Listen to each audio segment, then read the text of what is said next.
শ্রী গুরু জয়, শ্রী গুরু জয়, শ্রী গুরু জয়। আবারও উপস্থিত হয়ে গেছে আপনাদের সকলের সামনে একটি অপূর্ব লীলা কাহিনী নিয়ে। আজকের আমরা জানব জন্মান্ধ একজন ব্যক্তি যার দৃষ্টিশক্তি একেবারেই নেই, কিন্তু সে দৃষ্টিশক্তি ফিরে পেল। এগুলো আমরা দেখতে পাই নানান সিনেমা সিরিয়ালের মধ্যে।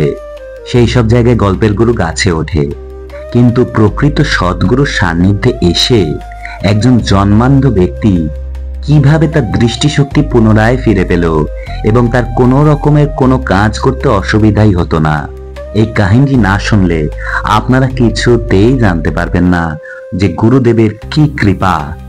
এই কাহিনীটি আমাকে সংগ্রহ করতে সাহায্য করেছেন শ্রদ্ধেয় পবিত্র পাল দাদা।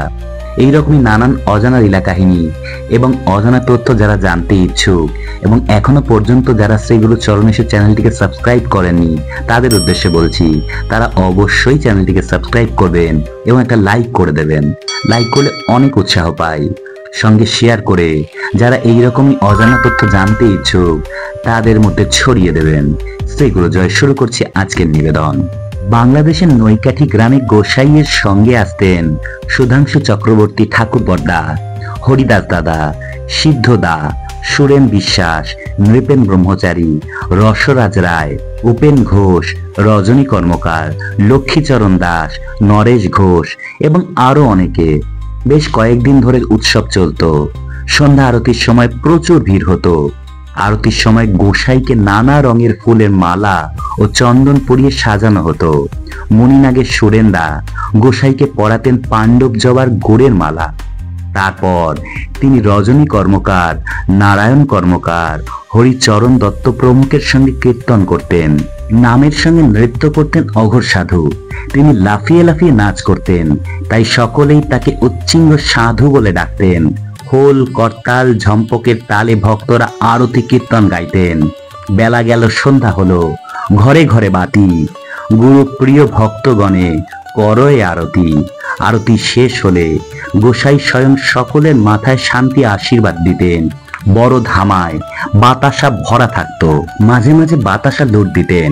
হরিবোল ও শ্রীগুরু জয় ধ্বনিতে আকাশ বাতাস মুখরিত হয়ে উঠত। মহানন্দের হাট বসত যেন। এই নৈকাঠি গ্রামে বাস করতেন নারায়ণ দে ও সুধীর দে। সুধীর ছিল জন্মান্ধ, লাঠি নিয়ে চলাফেরা করত। পাড়ায় সকলে তাকে অন্ধ সুধীর বলতো। ঠাকুর দেবতার প্রতি সুধীরের অগাধ ভক্তি। সে খুব সুন্দর দেহতত্ত্বের গান গাইতে পারত। তালুকদার বাড়ির ঠাকুর ঘরের বারান্দায় বসে সুধীর গান গাইতো আর অঝরে কাঁদত। তার কষ্ট দেখে ব্রজেনপাল বললেন, সুধীর, আমাদের বাড়িতে রাজাপুরের গোসাই আসবেন, তুই তার কাছে তোর মনের কথা বলতে পারিস। গোসাই আমাদের ভগবান। গোসাই এলে ব্রজেনপাল তাকে সুধীরের কথা বললেন। তিনি বললেন, আমি সব জানি, দেখি গিরিধারী কি করেন। সুধীরকে 3 দিন নিরামিষ আহার করতে বলো, সে যেন ঠাকুর ঘরের বারান্দায় এসে বসে থাকে। গোসাইয়ের কথা মতো সুধীর ঠাকুর ঘরের বারান্দায় বসে থাকে আর নাম গান গায়। মাঝে মাঝে শুধু চোখের জল ফেলে। তৃতীয় দিন রাতে গোসাই সুধীরকে কাছে ডেকে তার পূর্বজন্মের অপরাধের কথা জানালেন। তারপর প্রশ্ন করলেন, সুধীর, তুমি কি চাও? আমি এই অন্ধত্ব থেকে মুক্তি চাই। ক্ষণিকের জন্য হলেও আপনাকে একটিবার দর্শন করতে চাই। গোসাই স্নেহ ভরে সুধীরের চোখে কোমল হস্ত বুলিয়ে দিলেন। বললেন, সুধীর, তুমি বাহ্যিক দৃষ্টিশক্তি না ফিরে পেলেও অন্তরে আমার দর্শন পাবে। তোমার চলাফেরা কাজকর্ম করতে কোনো অসুবিধা হবে না। এরপর দেখা গেল সুধীরের জীবনচর্চা একেবারেই সাধারণ লোকের মতো স্বাভাবিক। এমনকি রাস্তাঘাটে চলাফেরা করার সময় তার আর লাঠিও লাগতো না। তাকে সর্বদা প্রসন্ন দেখাতো। মনে হতো অন্তরে আনন্দ লোকের সন্ধান পেয়েছে সে। তাকে জিজ্ঞেস করলে সে রাজাপুরের গোসাইয়ের শ্রীঅঙ্গের নিখুঁত বর্ণনা দিত। সে সুধাংশু দাদার পুজোর সব জোগাড় করে দিত, কোনো ভুল ত্রুটি করত না। এসবই ছিল গোসাইয়ের কৃপা। তাই তো শ্রী শ্রী ঠাকুর বললেন, আমি যেমন তোমাদের সকলের ভিতরে আছি ও থাকিব, তেমনি ভাবে তোমরাও আমার ভিতরে থাকিতে চেষ্টা করো। তাহা হইলেই তোমাদের মনের চঞ্চলতা এবং সব রকমের খুঁটিনাটি দূরীভূত হইবেই। হতাশ হইও না। তোমরা আমার আদেশ মতন কার্য করিবা যে আমার বাক্য ব্যতিক্রম করিবে সে অপরাধী হইয়া দণ্ড ভোগ করিবে। তোমরা প্রত্যেকেই আমার বাক্য স্মরণ করিয়া নিজ নিজ কর্তব্য করিতে কুণ্ঠিত হইও না। সর্বদা শ্রী গুরু চরণে আত্মনির্ভর করিতে অভ্যাস করো, তাহা হইলেই নিরাপদে সংসার যাত্রা নির্বাহ করিতে পারিবে। তুমি যদি তাহার চিন্তা করো তবে তোমার চিন্তা তিনি করিবেন।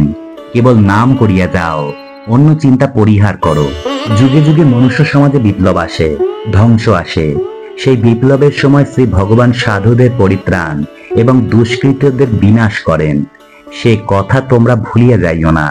নাস্তিকতায় সমাজ প্লাবিত হইলেও তোমাদের শ্রী ভগবানের বিশ্বাস যেন না টলে।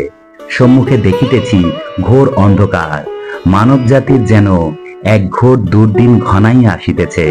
বর্তমান জাতি বিদ্বেষ, বর্ণবিদ্বেষ, শ্রেণী বিদ্বেষ, ভাষা বিদ্বেষ তাহারই পূর্বাভাস। সারা বিশ্বময় বিদ্বেষ ও দুর্নীতি এক প্রলয়কে ডাকিয়ে আনিতেছে। অতএব তোমরা সতর্ক হও, শ্রী ভগবানের শরণাগত হইয়া সৎভাবে জীবন যাপন করো।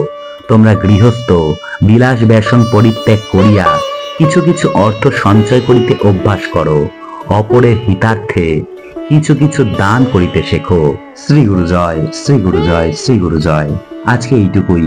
পরের দিন আবার চলে আসব নতুন কোনো অজানা তথ্য বা অজানা লীলা কাহিনীর সঙ্গে। ততক্ষণ কিন্তু শ্রী গুরু চরণেশ চ্যানেলটিকে সাবস্ক্রাইব করতে ভুলবেন না এবং সকলের মধ্যে শেয়ার করে এই নানান অজানা তথ্য ছড়িয়ে দিতে ভুলবেন না। দেখা হচ্ছে পরের দিন। সকলে ভালো থাকবেন, সুস্থ থাকবেন।